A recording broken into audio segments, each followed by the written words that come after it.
Kuidas jäite rahule tänase mänguga? Eks algus läks hästi ja suutsime kaitses hästi mängida ja rünnakul läks hästi.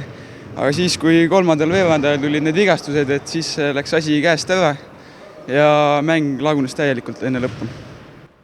Kuidas jäite enda mänguga rahule? No enda mänguga mängisin nii palju kui sain, andsin ennast parima. Kõige tähtsam ongi see, et mängisin alati nii hästi kui oskan. Läksite alguses ette juhtima, aga vastased tulid kiiresti järgi. Millest võib olla see tingitud? Eks olegi nii, algus on hea. Algus võib palju juhtuda, et korvpallis paraku on niimoodi, et on vahespordid ja esimese vahespordi tegime meie. Ja tõesti vastased olid parimad ja nad tulid järgi ja hiljem kasvatasid oma edumaad.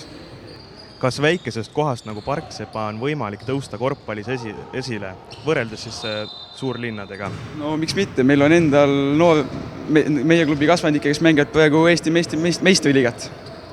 Ehk siis on ikka võimalik. Mis ootused on teil kevadel tabeli koha suhtes? No sooviksime ikkagi säilitada oma A-klassi meistriliiga kohta, et mitte tagasi kukkuda esiliigasse.